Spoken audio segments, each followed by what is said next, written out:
Alors, bonjour à tous, bienvenue sur la chaîne. Cette fois-ci, je vais vous présenter un petit produit que j'aime bien, des petits produits. Les mini PC, c'est quelque chose que j'aime bien. Donc, je vais vous en présenter un aujourd'hui. C'est la MR5 de Wousti.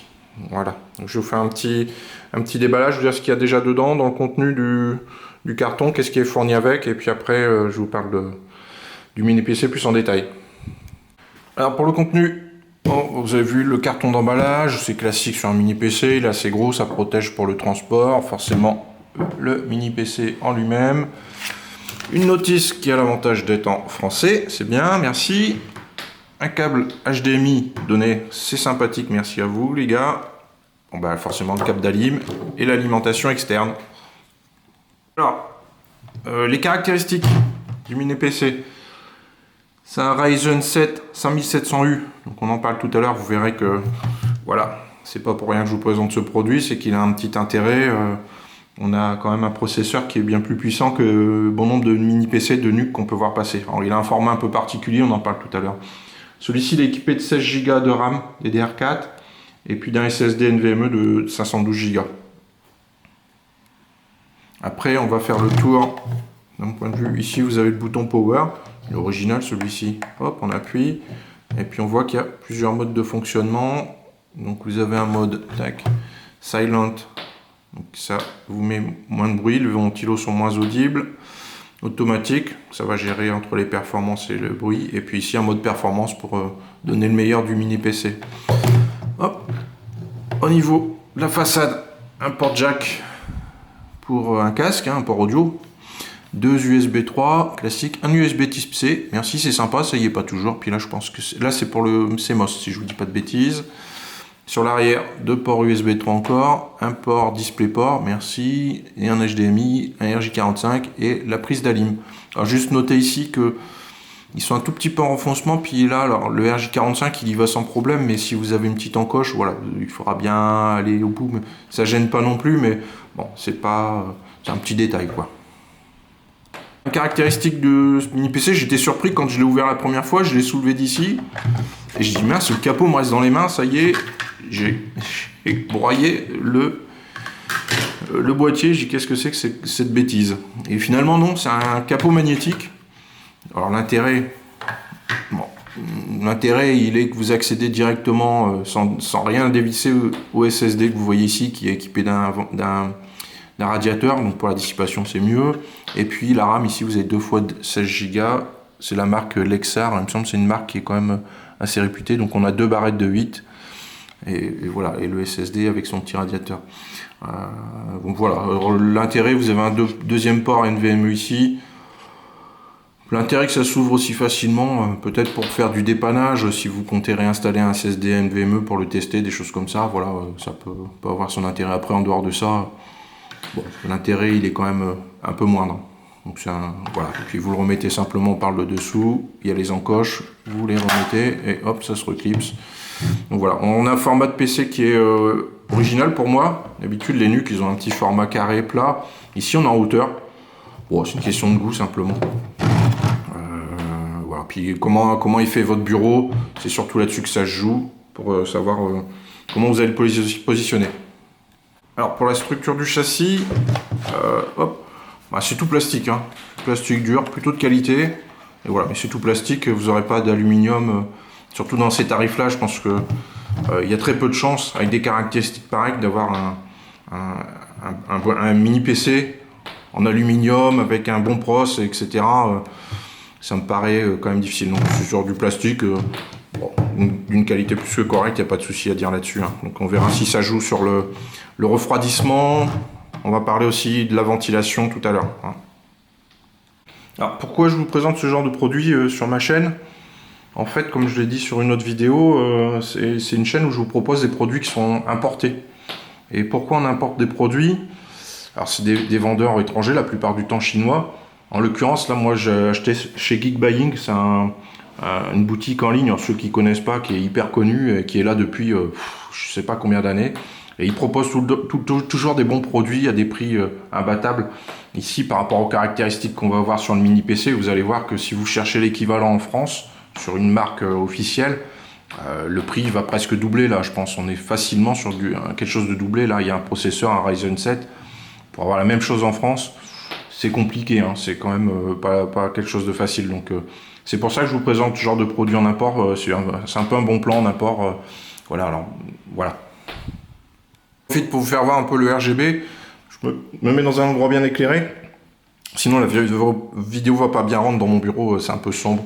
Je vous fais voir un peu le rendu, puisque ce boîtier-là a la caractéristique d'être RGB. Je vous fais voir tout ça. Hop. Allez, on l'allume. Vous voyez, il y a le RGB ici sur le côté. Vous l'avez aussi ici en haut. C'est plutôt joli. Voilà. Vous l'avez en façade. Et sur l'autre côté, de la même manière. Vous avez du RGB. Alors, en plus de ça, donc le RGB que vous avez là, si vous voyez, au-dessus c'est joli là, le mini PC ça fait vraiment joli. Autant sur les côtés je suis pas forcément fan, autant sur le dessus je trouve ça joli. Tout ça se contrôle sur un logiciel qui est fourni par le constructeur. Je vous mettrai le lien dans le descriptif, n'hésitez pas à regarder. Et puis ça vous permet de paramétrer le RGB ou de le désactiver si ça vous plaît pas. Vous le désactivez simplement, c'est une désactivation logicielle, il n'y a pas de souci. Je vous fais voir le bouton Power qui change de couleur en fonction du mode où il est. Là je suis en silent, donc il est bleu. Je passe en automatique, il devient vert, c'est joli hein, quand même. Et là je suis en mode performance, je suis en rouge. Voilà, c'était pour vous faire voir un petit peu le RGB sur ce boîtier. Tac. Voilà. Surtout le dessus, moi je trouve ça super joli. Je sais pas si la vidéo veut bien rendre. En tout cas, là, le mini PC au-dessus, je trouve ça très joli. Et puis le bouton devant aussi, je trouve ça... Voilà, tac, tac. Voilà, comme ça, vu d'un clin d'œil, vous savez en quel mode vous êtes sur votre mini PC.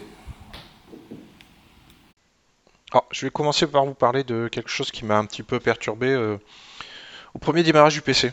Alors, j'ai eu un premier bug. Alors, c'est un bug logiciel en fait.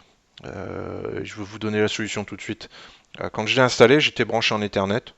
Sauf que à l'installation de Windows, hein, la finalisation de l'installation Windows, il ne me voyait pas de réseau. J'ai regardé mon switch, etc. Et ça venait bien sûr pas de là. En fait, je ne sais pas pourquoi, le réseau est désactivé par défaut sur le PC. Me demandez pas pourquoi, j'en sais strictement rien, c'est la première fois que je vois ça. Pour dépanner, quand vous serez sur le bureau de Windows, vous irez dans Paramètres.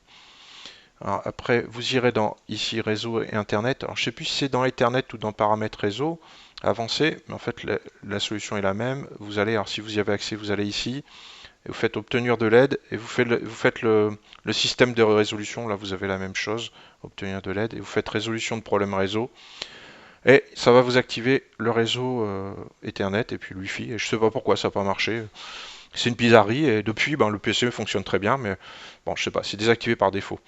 Je vous fais voir un deuxième petit aspect qui m'a un petit peu embêté au premier démarrage également. Hop, j'ai eu un bug visuel. Hop, je vous fais voir. Il me manquait des icônes en bas ici quand je cliquais sur le bouton Windows.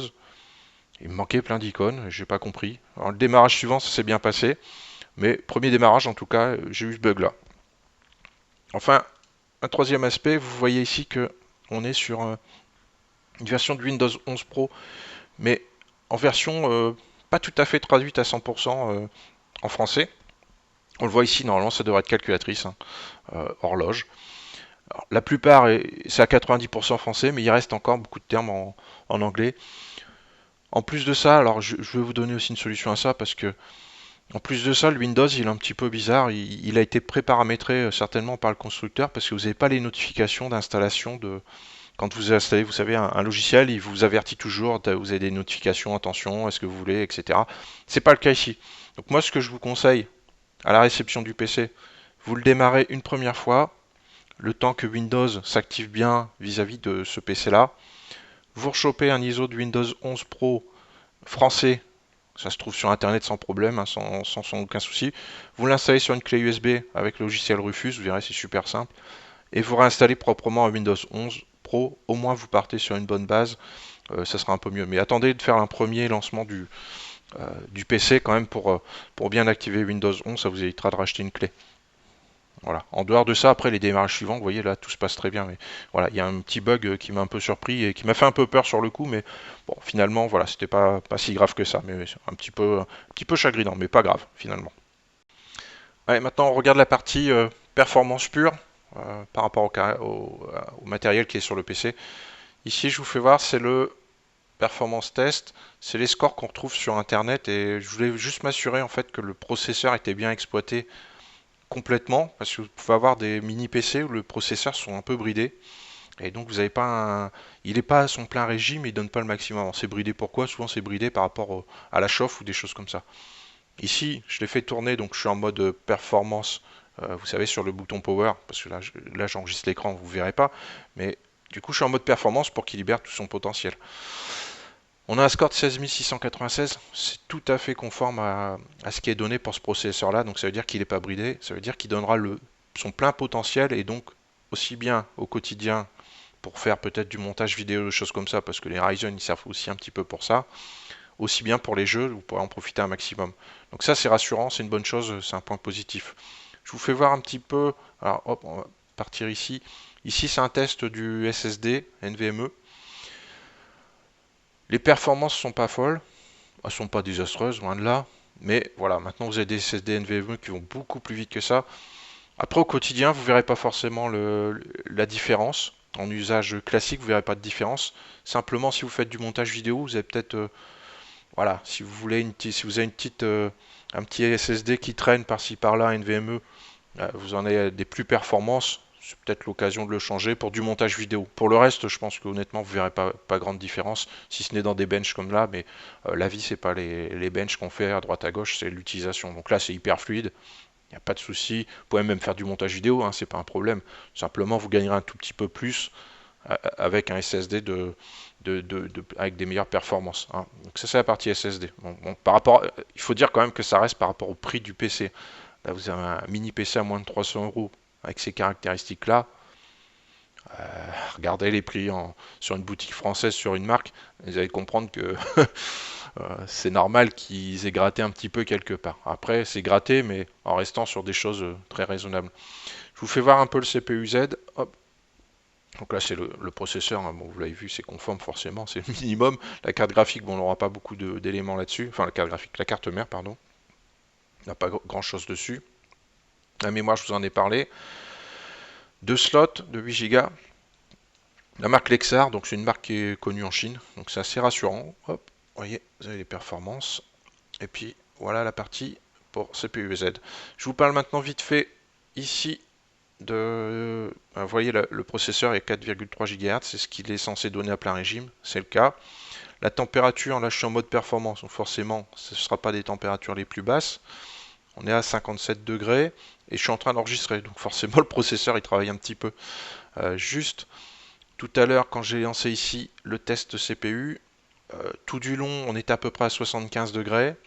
75, entre 75 et 80. Et sur le dernier test, qui doit être beaucoup plus exigeant, on est monté à 85.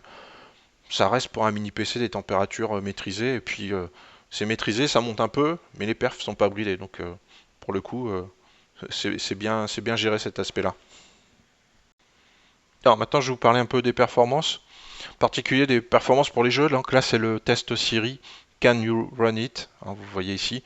C'est un petit test sans grande prétention qui va assez vite, mais très rapidement, vous allez avoir, en fait, il va collecter vos données de PC, il va regarder votre processeur, la partie graphique, la RAM, etc. Et à partir de ça, il va vous dire, bah ouais, ces jeux-là, vous répondez à la config minimum ou la config recommandée. Donc minimum, vous pourrez jouer, mais en détail un peu bas, ou moyen bas. En recommandé, vous pourrez y aller un peu plus, quoi. Vous aurez un jeu qui va tourner à son régime normal. Je vous fais voir la liste. Alors, le résultat, c'est 52% minimum. Pour un mini PC, c'est pas mal du tout. Et en recommandé, 21%. Je vous le répète, pour un mini PC, surtout à ce prix-là, c'est pas vilain. Je vous fais voir les listes. Je vous la fais dérouler. Hop, tout doucement. Vous pourrez faire une petite pause. Vous avez des jeux, hein, forcément, c'est la plupart des jeux connus. Hein. Hop, je vous fais voir. Je vous fais descendre tout doucement. Comme ça, vous avez la liste de tous les jeux qui tournent sur ce PC. Et je vous le redis, pour le tarif, c'est pas si mal, hein, parce qu'il n'y a pas une carte graphique dédiée. Vous êtes sur la partie graphique du processeur, et étant donné que c'est un bon processeur, le Ryzen 7 5600U, vous pouvez prétendre à jouer un petit peu sur ce PC-là. C'est pas le cas de tous les mini PC, les NUC. Hein. On va parler maintenant du bruit, de la ventilation. Alors le RGB, je vous en ai pas parlé, tiens, avant de vous parler du bruit de la ventilation. Le RGB, une application dédiée du constructeur, je vous mettrai le lien dans le descriptif, n'hésitez pas à aller voir. Donc ça se désactive, ça s'active comme vous voulez, et vous avez plusieurs modes RGB. Voilà, vous ferez ce que vous voulez, ça vous plaît pas. Vous avez la main dessus, vous bloquez pas là-dessus, en tout cas, c'est désactivable à souhait. Hein. En plus, si vous avez fait un PC Home Cinéma, je pense qu'on désactive plutôt les lumières qu'autre chose. Voilà, donc ça c'est un détail, le RGB, ça se paramètre, c'est un petit bonus, c'est esthétique. Je trouve pas ça vilain pour le coup, je n'étais pas spécialement fan, mais je trouve pas ça vilain. Alors, un aspect important sur un mini PC, le bruit de la ventilation, est-ce qu'il fait du bruit ou pas? Alors, oui, on entend le ventilo. On va pas vous dire en idle, non, vous l'entendrez très peu, il faut vraiment être collé dessus. En fonctionnement, vous allez l'entendre un petit souffle. Alors, c'est pas un bruit de petits ventilos de carte graphique, vous savez, les petits ventilos très stridents, c'est plutôt un bruit de souffle sourd.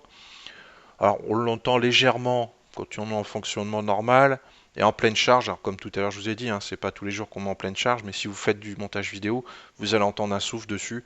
Alors, on va dire il est discret, mais il n'est pas inaudible non plus. C'est pas le cas. Je vous avais testé un BMax B7. Je vous ai dit c'était quasiment du fanless. Là, on n'est pas sur du fanless. Ceci dit, il y a quand même un pros qui chauffe, qui a des bonnes performances.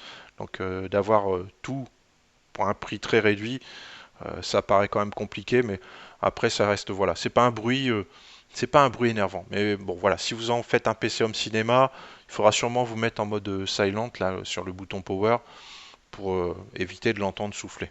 Alors ceci dit, ça sera vite masqué par ce que vous regarderez à l'écran si vous en faites un PC Home Cinéma avec Kodi par exemple. On arrive à la conclusion de ce test.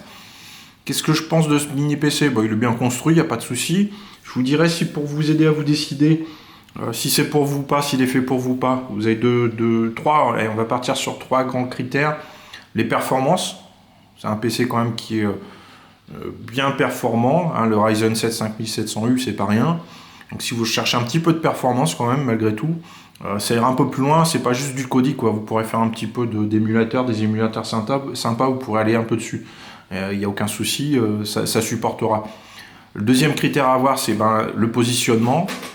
Positionnement vertical, comme je disais, c'est le deuxième critère de choix. Si ça vous pose pas de souci, allez-y. Si ça vous pose un souci, n'y allez pas. Et puis enfin, c'est le budget en fait qui détermine ce que vous voulez prendre ou pas. Ici, on est largement en dessous de 300 euros. Franchement, il y a très peu de choses comparables à ce mini PC avec des performances pareilles, un processeur pareil. Vous aurez très peu de choix et surtout pas en France. C'est vraiment l'import qui vous fera ce bon plan là. Donc c'est un très bon PC par rapport qualité-prix, par rapport au budget, vous pouvez y aller les yeux fermés. Alors bien sûr, il y a mieux, il y aura toujours mieux, ça sera plus cher. Donc là, voilà, fixez-vous sur ces trois critères-là. Les bonnes performances, le budget qui est quand même très contenu par rapport aux performances, et puis également son positionnement vertical. Puis à partir de là, voilà, vous savez si c'est pour vous ou pas ce mini PC. Voilà. Si la vidéo vous a plu, n'hésitez pas à vous abonner. Je fais pas trop de vidéos, donc vous ne serez pas submergé de notifications. Mettre un petit commentaire si vous avez aimé la vidéo. Et puis n'hésitez pas si vous avez une petite question, n'hésitez pas à la poser, j'y répondrai au plus vite. Allez, à bientôt. Salut.